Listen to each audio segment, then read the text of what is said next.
Alors, à votre avis, êtes-vous beau ou bien êtes-vous belle? Eh bien, de façon surprenante, nous allons voir que la réponse est quasiment tout le temps oui, de façon certaine. Alors avant de commencer, si vous voulez que je continue à faire des vidéos sur la sexualité qui parlent de la sexualité réelle, et donc cela veut dire que je continue à vous donner des informations qui vous aideront, eh bien n'oubliez pas de vous abonner. Alors donc je disais, est-ce que vous êtes beau ou bien est-ce que vous êtes belle, si vous êtes une femme ou si vous êtes un homme? Eh bien la réponse est systématiquement oui, de façon certaine. Pourquoi? Pourquoi ça? Eh bien, on va le voir parce que la notion de beauté, c'est quelque chose de complètement subjectif. Et ça, on va le démontrer à travers deux histoires. Avant ça, à quoi ça sert d'être beau ou d'être belle, ou de se trouver beau ou de se trouver belle? C'est important. C'est important parce que au niveau de la séduction, vous serez fier de vous montrer en public. Donc vous serez plus séduisant ou plus séduisante. Vous serez également un meilleur ou une meilleure partenaire sexuel parce que vous aimerez, ou en tout cas, vous n'aurez pas honte de vous montrer nu, par exemple. Okay. Et le fait d'avoir une bonne opinion de son corps, eh bien, ça aide à être plus à l'aise sexuellement. Mais ça fait aussi partie intégrante des solutions pour résoudre des éventuels problèmes sexuels. Et donc finalement, cela fait un peu suite à la vidéo précédente, je vous mettrai le lien en description, si vous ne l'avez pas vue, je vous conseille d'aller la voir, où là on expliquait comment être beau ou belle vis-à-vis des autres, que les autres vous trouvent beau ou belle. Eh bien cette vidéo, ça va être plus comment vous trouvez vous-même beau ou belle. Allez, c'est parti, direct, on n'attend plus pour les deux exemples pour vous démontrer que ça c'est subjectif et comment le travailler. Alors la première histoire qui va être un exemple un peu théorique, je vais vous demander d'imaginer par exemple deux jumelles, séparées à la naissance. C'est un exemple théorique. Hein.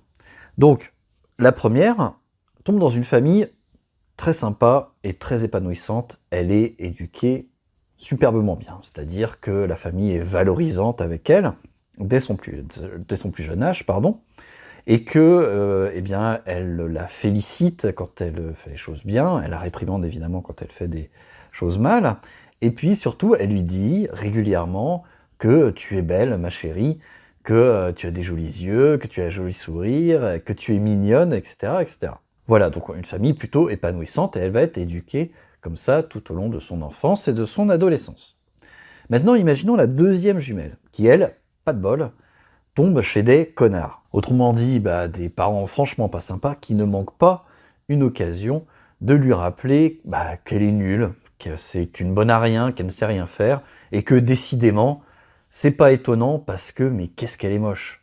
Imaginez qu'elle reçoive cette éducation-là quasiment au jour le jour, qu'elle soit rappelée régulièrement à une condition inférieure, et que ses parents, qui sont décidément pas très sympas, lui disent « Oh là là, tes cheveux sont filasses, tes yeux, il y en a un plus haut que l'autre, t'as un sourire édenté, etc. etc. » Eh bien, à votre avis, bien qu'elles soient jumelles, hein, que ces jeunes femmes à 18 ans, par exemple, qui s'émancipent et qu'elles se retrouvent, comment vont-elles se trouver l'une et l'autre? Est-ce que quand on demandera à l'une « Est-ce que tu te trouves belle ?» Est-ce que quand on le demandera aux deux, eh bien, est-ce que les réponses vont être différentes pour l'une et pour l'autre? Ben oui, assurément. Assurément, celle qui a eu une éducation très valorisante va avoir tendance à se trouver très belle.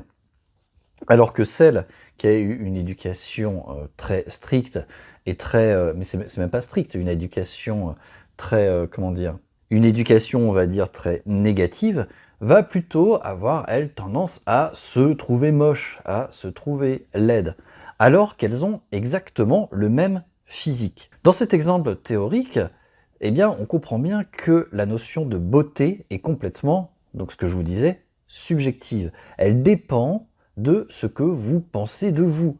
Et donc, ce que vous pensez de vous, eh bien, ça résulte de votre histoire et de vos expériences, et de votre éducation, entre autres. Sachant que, comme c'est subjectif, en fait, c'est une bonne nouvelle, parce que ça veut dire qu'on peut changer cet état d'esprit, changer cette façon que vous avez de vous voir, à tout moment. Je vous dirai en fin de vidéo comment le travailler, justement. Mais avant ça, on va prendre un deuxième exemple. Voilà, donc le premier exemple, c'était un peu pour planter le décor. La deuxième histoire, ça va être un exemple un peu plus extrême, qui là est plus ancré dans la réalité, qui est un peu plus dur, mais qui va bien vous faire comprendre cette notion de subjectivité de la beauté. Donc cette fois-ci, je voudrais que vous représentiez, alors c'est un exemple un peu extrême, certes, il n'est pas très drôle, mais je pense que ça illustre bien mon propos. Eh bien, je voudrais que vous représentiez une jeune femme encore, parce que malheureusement ça touche plus les jeunes femmes, une jeune femme anorexique. Voilà. Elle est en fin de vie. Elle pèse 40 kilos, moins de 40 kilos, elle va bientôt mourir.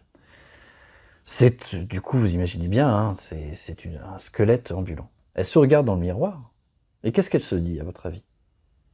Je vous laisse quelques secondes pour réfléchir. Elle se regarde dans le miroir, qu'est-ce qu'elle se dit? Quelles sont les pensées qui lui traversent l'esprit sur sa beauté, sur son corps? Comment elle se juge? La réponse c'est, peut-être vous l'avez trouvé, c'est « je ne suis pas belle ». Mais pourquoi je ne suis pas belle? Je ne suis pas belle parce que je suis trop grosse. Il faut bien comprendre hein, cette maladie terrible qu'est l'anorexie. Elle déforme la façon dont l'esprit voit le corps. Et donc ces jeunes femmes, ou ces jeunes hommes, ça touche quelques garçons aussi, mais c'est beaucoup plus rare, ces jeunes gens, eh bien, ils ont tendance à toujours se voir trop gros, même aux portes de la mort, avec un amaigrissement qui va leur être fatal dans les jours ou les semaines qui vont suivre. Alors je vous avais prévenu, c'est pas un exemple très rigolo, mais je pense qu'il est très parlant pour bien vous faire comprendre que la façon dont vous voyez, la façon dont vous considérez si vous êtes beau ou si vous êtes belle, eh bien c'est quelque chose qui est complètement subjectif. Ça n'a rien à voir avec vos traits ou bien avec la façon dont vous êtes formé. Et c'est pour ça que j'affirme que est-ce que vous êtes beau ou est-ce que vous êtes belle? Eh bien, même sans vous voir, je peux affirmer que oui. Oui, vous êtes beau, oui, vous êtes belle. Il suffit juste de le vouloir. Alors vous allez me dire, Mathieu, t'es gentil, enfin c'est un peu la méthode Coué ton truc. Non, la méthode Coué, c'est changer le réel, quelque chose d'objectif, essayer de changer quelque chose d'objectif, essayer de changer le réel par la pensée, en pensant autrement que le réel. Non, c'est pas ça que je vous explique. Là, c'est quelque chose de subjectif, d'accord? Donc c'est quelque chose de hautement interprétable. Donc comme vous avez le choix entre vous trouver beau ou vous trouver moche, pour exactement le même physique, mais simplifiez-vous la vie. Trouvez-vous beau. Vous verrez que la vie sera plus facile. Et donc pour faire le lien encore une fois avec la vidéo précédente, en vous trouvant plus beau ou en vous trouvant plus belle, vous aurez envie en plus d'adopter les codes sociétaux de votre sexe, ce qui va vous donner aussi l'impression d'être plus beau et d'être plus belle, ainsi qu'à votre entourage. Alors vous allez me dire, ok, d'accord, mais comment travailler ça? Eh bien écoutez, c'est tout simple. C'est tout simple, je vous l'ai dit. Il suffit d'ajouter des expériences positives sur votre physique.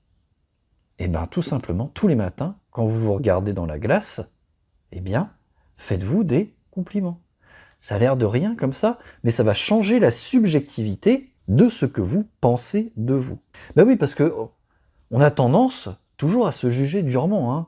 On se regarde dans la glace, on fait oh putain, j'ai une sale gueule ce matin, oh, j'ai la mine grise, oh là là là là, et puis j'ai des rides qui apparaissent, et puis je perds mes cheveux, oh là là là, quelle catastrophe. Ah oui, ça, on est très fort pour faire ça. Mais pour faire l'inverse, pour se faire des compliments, tiens, j'ai un beau regard, effectivement, j'ai un beau sourire, j'ai un visage qui est bien symétrique, mes cheveux sont ondulés, ils sont beaux, j'en sais rien. Peu importe, on s'en fout. Du moment que vous apportiez une expérience positive, subjective à votre cerveau, eh bien c'est tout bénéfice. Encore une fois, vous avez le choix. Choisissez la voie la plus facile, faites-vous plaisir, trouvez-vous beau ou belle en travaillant comme ça et en apportant de la subjectivité positive tous les matins à votre image. Voilà, donc on a fait 2 vidéos sur la séduction. Encore une fois, il y a le lien de la première dans la description. Je vais en faire une troisième. Là, les 2 vidéos là, étaient un peu sur le physique, pour la séduction en général. Et on va en faire une troisième plus sur l'aspect psychologique, comment être séduisant ou être séduisante dans sa manière d'être. Et puis, du coup, on voit ça la prochaine fois. À très bientôt.